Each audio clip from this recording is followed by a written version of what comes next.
ನೋಡ ನೋಡ ಎಷ್ಟು ಚಂದ ಅಲ್ಲ. ಇದು ನಮ್ಮ ಊರು. ಎಷ್ಟು ಚಂದ ಉಂಟು ಫ್ರೆಂಡ್ಸ್. ನಿಮ್ಗೆ ನಮ್ಮ ಊರಿನ ಬೀಚ್ ತೋರಿಸ್ತೇನೆ ಬನ್ನಿ. ಹೌದು, ಇವತ್ತು ನಾನು ಬಂದಿರೋದು ನಮ್ಮ ಊರು ಉಡುಪಿ ಜಿಲ್ಲೆ ಕೋಡಿಬೆಂಗ್ರೆಯಲ್ಲಿದೆ. ಅಲ್ಲಿಗೆ ನಾನು ನಿಮ್ಮನ್ನ ಕರ್ಕೊಂಡು ಬಂದಿದ್ದೀನಿ. ಹಲೋ, ಹಾಯ್, ನಮಸ್ಕಾರ. ಇವತ್ತು ನಾನು ನಿಮ್ಗೆ ಕೋಡಿಬೆಂಗ್ರೆಯ ಬೀಚ್ ಅನ್ನ ತೋರಿಸ್ತಾ ಇದ್ದೇನೆ. ನಮ್ಮ ತವರೂರು ಇದು. ತವರೂರಲ್ಲಿರುವ ಭಾವನೆಗಳಿದೆಯಲ್ಲ, ತವರೂರಿನ ನೆನಪುಗಳು ಸಾಕಷ್ಟಿದೆ. ಅದು ಹಂಚ್ಕೊಂಡ್ರೆ ಅದು ದಿನಗಳೆಲ್ಲ ಸಾಕಾಗೋದಿಲ್ಲ, ಅಷ್ಟೊಂದು ತವರೂರಿನ ನೆನಪುಗಳಿದೆ. ನಾವು ನಮ್ಮ ಊರಲ್ಲಿ ಕಳೆದ ಪ್ರತಿಯೊಂದು ಕ್ಷಣವೂ ಎಲ್ಲವೂ ನಮ್ಗೆ ನೆನಪಿದೆ. ಎಷ್ಟು ಮುದುಕರಾದ್ರೂ ಕೂಡ ಆ ನೆನಪುಗಳನ್ನ ಮಾತ್ರ ನಾವು ಅದನ್ನ ಮರೆಯೋದಕ್ ಸಾಧ್ಯನೇ ಇಲ್ಲ. ಅಷ್ಟೊಂದು ಒಳ್ಳೊಳ್ಳೆಯ ನೆನಪುಗಳನ್ನ ನಾವಲ್ಲಿ ಅನುಭವಿಸಿದ್ದೀವಿ, ಇಟ್ಕೊಂಡಿದ್ದೀವಿ ಆ ನೆನಪುಗಳನ್ನ. ನಾವೆಲ್ಲರೂ ಮೀನುಗಾರರ ಮಕ್ಕಳು. ಮನೆಯಲ್ಲಿ ಅಪ್ಪ ಅಣ್ಣ ಎಲ್ಲ ಮೀನ್ ಹಿಡಿಯಕ್ ಹೋಗ್ತಾರೆ.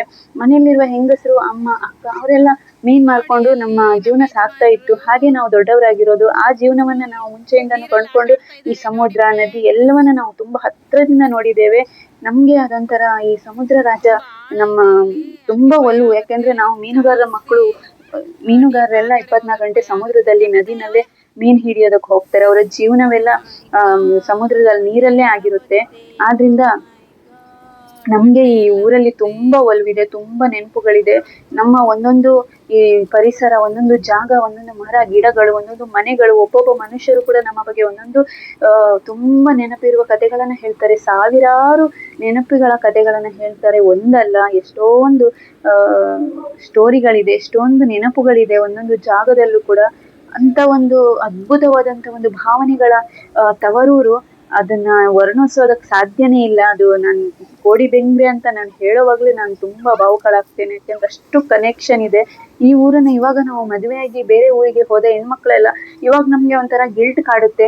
ಅಯ್ಯೋ, ನಾನ್ ಯಾಕೆ ಈ ಊರನ್ನ ಬಿಟ್ಕೊಟ್ಟೆ, ನಾನು ಈ ಊರಲ್ಲೇ ಇರ್ಬೇಕಾಗಿತ್ತು, ನಾನು ಈ ಊರ್ ಬಿಟ್ಟು ಬೇರೆ ಕಡೆ ಹೋಗ್ಬಾರ್ದಾಗಿತ್ತು ಅನ್ನೋ ತರ ನಮ್ಗೆ ಗಿಲ್ಟ್ ಕಾಡುತ್ತೆ. ಅಪರೂಪಕ್ಕೆಲ್ಲರೂ ನಾವು ಹೋದಾಗ ನಮ್ ತಾಯಿ ಮನೆಗೆ, ಅಯ್ಯೋ ನಂದಲ್ವಾ ಈ ಊರು, ಇದು ನಂದು, ಇಲ್ಲಿನ ಜನ ನಮ್ಮವರು, ಈ ಇದೆಲ್ಲ ಪರಿಸರ ನಂದು ಎಲ್ಲ ಆ ತರ ಫೀಲ್ ಆಗ್ಬಿಡುತ್ತೆ ನಮ್ಗೆ. ಇವಾಗ್ಲೂ ಹೊಟ್ಟೆ ಉರಿಯುತ್ತೆ, ನಾನು ಇಲ್ಲಿ ಇರ್ಬೇಕಾಗಿತ್ತು, ಎಷ್ಟು ಚಂದ ಇದೆ ಈ ಊರ್ನ, ಯಾಕೆ ನಾವು ಬಿಟ್ಟು ಬೇರೆ ಕಡೆ ಹೋಗ್ಬೇಕು ಅನ್ನೋ ತರ ನನ್ಗೆ ತುಂಬಾ ಫೀಲ್ ಆಗುತ್ತೆ. ಆಕ್ಚುಲಿ ಹೇಳ್ಬೇಕು ಅಂತಂದ್ರೆ ಅಷ್ಟು ಅದ್ಭುತವಾದ ಊರಿದು. ಈ ಕಡೆ ಸಮುದ್ರ, ಈ ಕಡೆ ನದಿ ಇದೆ.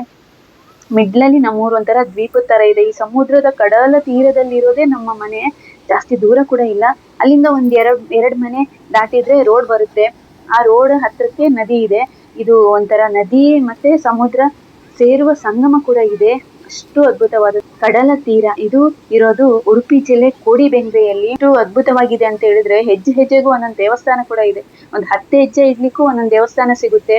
ಅಷ್ಟು ಒಂದು ಅದ್ಭುತವಾದಂತ ಊರು. ನೀವು ಒಮ್ಮೆ ಬಂದು ನೋಡಿ.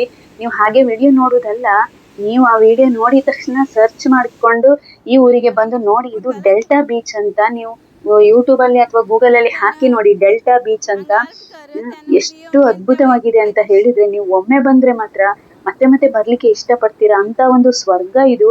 ನಾವಂತೂ ಇಲ್ಲಿ ಬಂದಾಗ ಬೀಚಿಗೆ ಬರೋದು ಮಿಸ್ ಮಾಡೋದೇ ಇಲ್ಲ. ನಿಜವಾಗ್ಲೂನು ನನ್ಗೆ ಈ ಊರಂದ್ರೆ ಅಷ್ಟು ಪ್ರಾಣ, ಅಷ್ಟು ಒಂದು ಒಲವು. ಬರೀ ಇಲ್ಲಿನ ಊರಲ್ಲ, ಬರೀ ಊರಿನ ಬಗ್ಗೆ ಅಲ್ಲ ನಾನು ಹೇಳ್ತಾ ಇರೋದು, ಇಲ್ಲಿ ಜನಗಳು ಕೂಡ ಅಷ್ಟೇ ಒಂದು ಅದ್ಭುತವಾದ ಜನಗಳು. ಯಾಕಂತ ಹೇಳಿದ್ರೆ ಒಬ್ಬರಿಗೊಬ್ಬರಿಗೆ ಆಗ್ತಾರೆ ಕಷ್ಟ ಬಂತಾಗ, ಅಥವಾ ಒಬ್ರಿಗೆ ಏನಾದ್ರೂ ತೊಂದ್ರೆ ಆದಾಗ ಇನ್ನೊಬ್ರು ನೆರವಾಗ್ತಾರೆ. ಅಕ್ಕಪಕ್ಕದ ಮನೆಯವರು ಅಷ್ಟೇ ಒಂದು ಒಗ್ಗಟ್ಟಿನಿಂದ ಇರ್ತಾರೆ. ಒಬ್ರಿಗೆ ಕಷ್ಟ ಆದಾಗ ಇನ್ನೊಬ್ರು ಅವ್ರಿಗೆ ನೆರವಾಗ್ತಾರೆ. ಆ ತರ ಇಲ್ಲಿನ ಜನಗಳ ಒಗ್ಗಟ್ಟು ಕೂಡ ತುಂಬಾ ಇದೆ. ಅದ್ರಿಂದ ಇದೊಂಥರ ಅದ್ಭುತವಾದ ಊರು ಕೋಡಿಬೆಂಗ್ರೆ. ಎಂತ ಗೊತ್ತುಂಟಾ, ಸಬ್ಸ್ಕ್ರೈಬ್ ಮಾಡಿ ಆಯ್ತಾ, ಮತ್ತೆ ಸಿಗುವಲ್ಲ.